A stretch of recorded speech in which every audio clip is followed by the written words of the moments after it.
afternoon.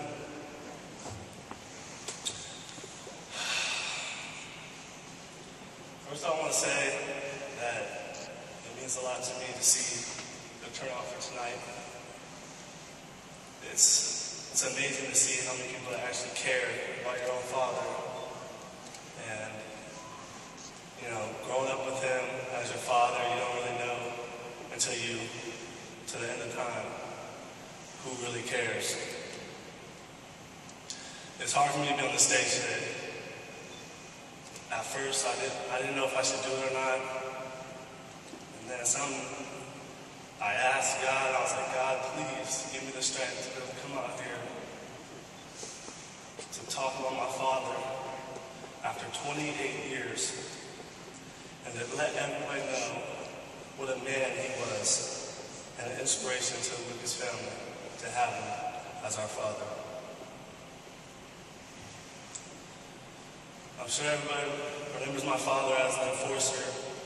All the stories on stage about him beating up people and getting in fights and knocking people out. And I hear that story all the time. I'm around a lot of parents, a lot of people that grew up in that era, and constantly, day after day, week after week, somebody comes up to me with a new story on how Maurice has impacted their lives and what they remember. Well, imagine all these NBA players fearing my father. Imagine having him as your father. And how scared I've been on numerous occasions of the outcome.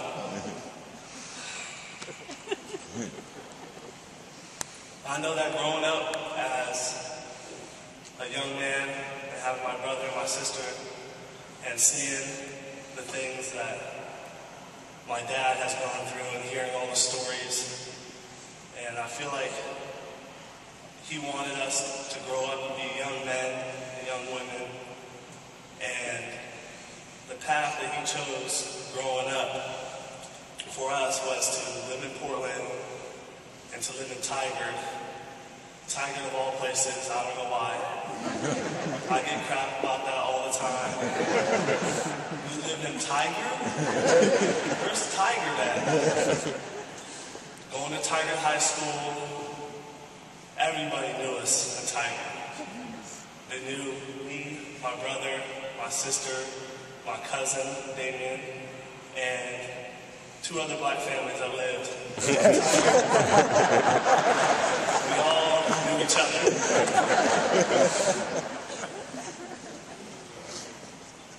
I feel like I've learned a lot of things growing up from my dad, from my brother, from my sister.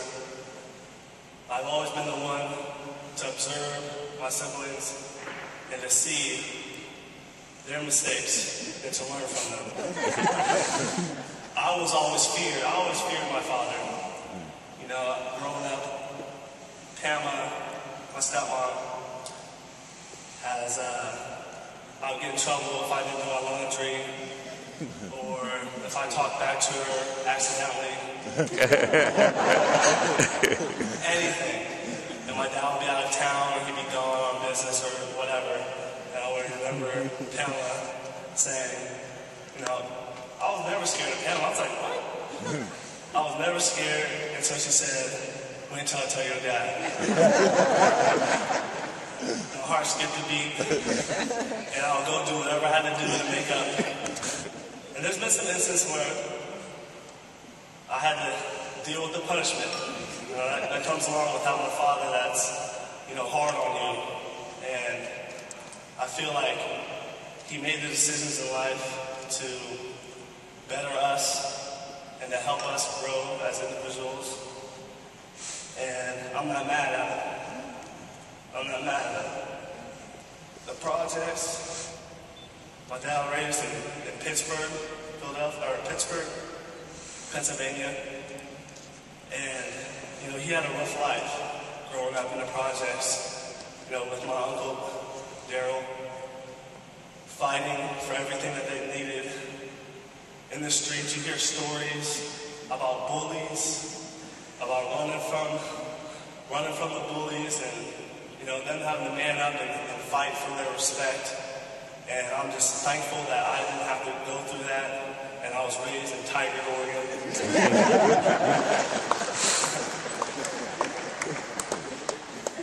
And I realized that he did it out of love, and it was tough love, but it was love, and I thank him for that.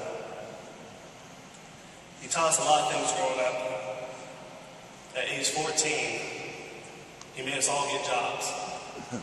A lot of people think that we come from a house, a family full of money, don't ever need to work, but it wasn't like that. Dad instilled, he wanted us to be men and women, and we had to get jobs when we were 14 years old. I worked at a retirement home for about a year and a half, serving the elderly, and once he introduced me to money and to making money, to buy my own stuff, I wanted to work as much as possible. I wanted to work overtime, time and a half. I wanted to work as much as possible, and I started enjoying working and earning my own money to be able to go out to buy a pair of shoes or to go out to dinner or to do whatever, not having to rely on my parents to give me money for lunch when I was in high school. I decided not to work, or I decided not to play basketball in my freshman, sophomore year in high school because I wanted to work. He said, you're either going to play basketball or a sport, or you're going to work. I chose to work until my junior year. I started playing basketball. He never pushed us to be athletes or to play basketball. He wanted what we wanted. And I wanted to play basketball after several years of everybody coming up to me, you need to play basketball, you're Maurice Lucas' son, you need to do this. And so I finally decided to play, and I ended up walking on at Oregon State and becoming a two-time All-Pac-10. And if it wasn't for my father not pushing me and making me love basketball on my own,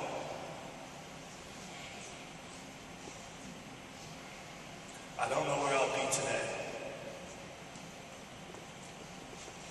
Howard White mentioned something in our private funeral memorial service that we have on Friday. And he said, well, I said to myself before he said this, was, I could be up here, and I could mourn and be upset and say, why at age 58 did they have to take my father from us?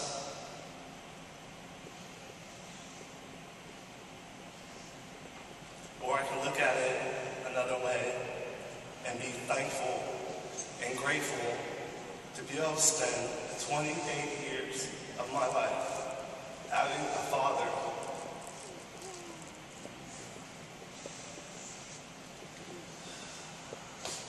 like Maurice Lucas, and having a brother and a sister and a beautiful family. I have experienced, and my brother and my sister has as well, 2 lifetimes of stuff with my father.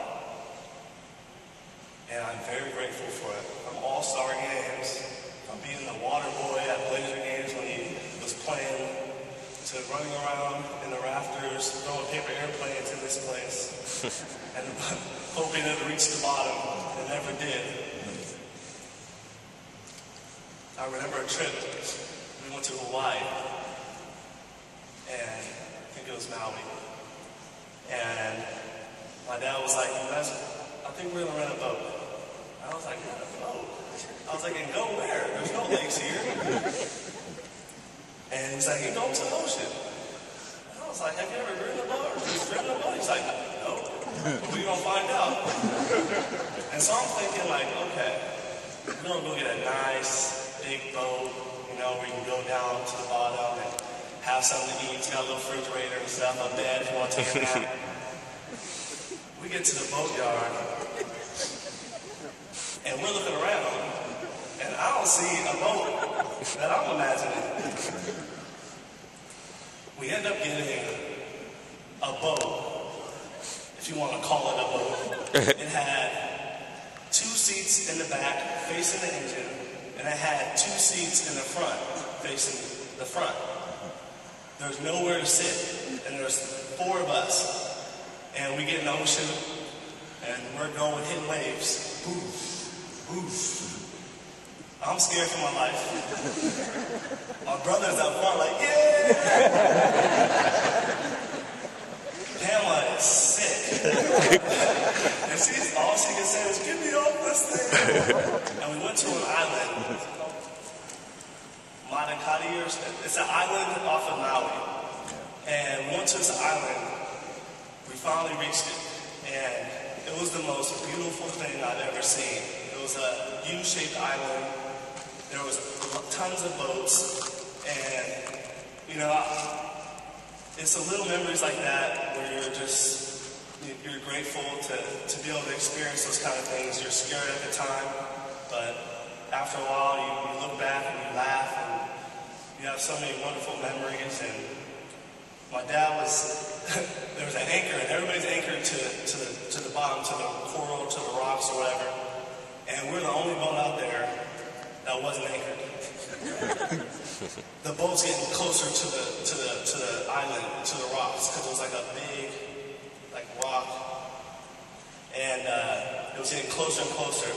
So a guy saw that we were in trouble, and he jumped off this big yacht, big huge yacht with like 50 people that we wanted to be on. This guy dives into the water and swims over to our boat and took our anchor, swam 20 feet down, and anchored it for us. And after Pamela saw that, she was like, I want off this boat. So they go get a surfboard, and they put Pamela on it, and they swim her all the way to the yacht.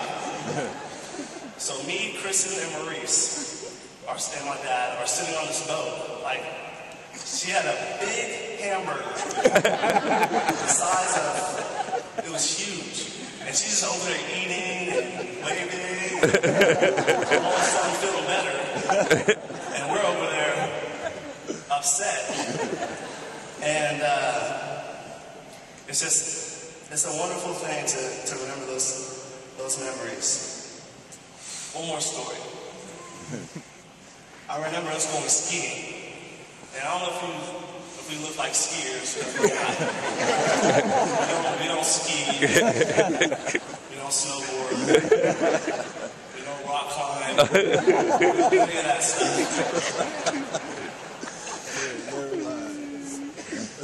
We went skiing, and it was the last time I've ever gone skiing. And I remember my dad going down the mountain. We're all going down the mountain, skiing down the mountain. I'm trying to race my brother. My dad's just trying to get down the hill. And we were going so fast. You know how they have like those slopes where you can slow down? Well, my dad was going so fast that he couldn't stop. And he knew what was going to happen. He was going down the hill, and he was trying to get up to the slope, and there was it cuts off, so it goes up and it cuts off. And he hit about 3 or 4 feet up the mountain and flew off the edge, broke his boot, broke his ski, left his skis and just walked down the mountain, and we never went skiing together. Didn't want to talk about it. The boots were rented, he didn't care. Just left. And that was the last time we ever went skiing.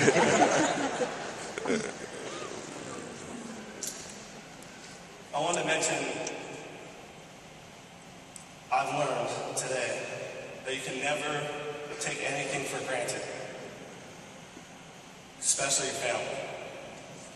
And your family will always be there for you.